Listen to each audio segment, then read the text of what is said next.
درود دوستان، امیدوارم که حالتون خوب باشه. امروز میخوام درباره یکی دیگه از رژیم هایی که امتحان کردم باهاتون صحبت کنم. قبل از اینکه وارد این موضوع بشم میخوام بگم که بدن با بدن کاملا متفاوته. ممکنه یه رژیم غذایی که برای من مناسب بوده باشه برای دیگری مناسب نباشه. و از اونجایی که کاهش وزن یک پروسه است و مرور زمان لازم داره تا ما اون نتیجه‌ای که می‌خوایم رو ببینیم، بهترین رژیم برای هر کسی این هستش که نزدیک به سبک زندگیش باشه. یعنی مدام بتونه انجامش بده، نه اینکه یه مدت رژیم بگیره بعد ولش کنه. و اگر به دنبال کاهش وزن هستین یا حتی برعکسش به دنبال این هستین که عضله بسازین، اشتباه ترین کاری که میتونین انجام بدین اینه که خودتون رو با دیگری مقایسه کنین. مقایسه کردن واقعا اشتباهه، چون ژنتیک با ژنتیک، بدن با بدن خیلی فرق میکنه. ممکنه کسی زود بدنش چربی بسوزونه ولی در عوض توی پروسه عضله سازی به مشکل بر بخوره. ممکنه برعکس کسی زود عضله بسازه اما دیر چربی سوزی کنه. و ما توی این مسیر فقط و فقط باید خودمون رو با دیروز خودمون و با چند ماه پیش خودمون مقایسه کنیم. امروز میخوام درباره فاستینگ صحبت کنم.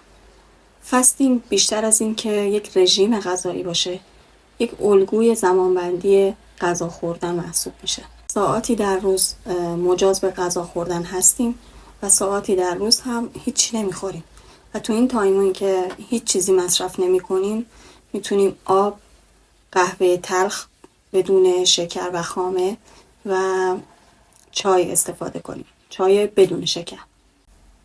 وقتی فست میگیریم اتفاقی که توی بدنمون میفته اینه که سطح انسولین خونمون به شدت کاهش پیدا میکنه.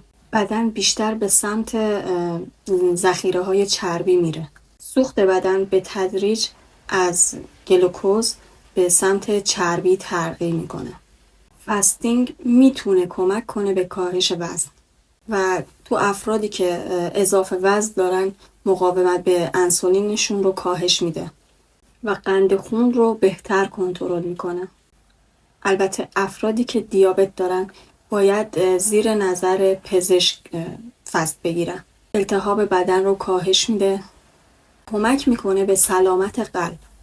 اما این رژیم هم مثل همه رژیم ها ممکنه یه معایبی داشته باشه و برای همه مناسب نباشه. مثلا ممکنه دچار ضعف و بی‌حوصلگی بشین. اگر ورزشکار هستین ممکنه که عملکرد ورزشیتون رو پایین بیاره. ممکنه دچار کمبود مواد مغذی بشین. این رژیم برای کسانی که داروهای کاهش قند خون مصرف میکنن اصلا مناسب نیست. من خودم فست میگیرم و واقعا راضیم ازش. بهم کمک میکنه که جلوی پرخوریم رو بگیرم و جلوی اشتهای کاذبم رو به خوبی میگیره.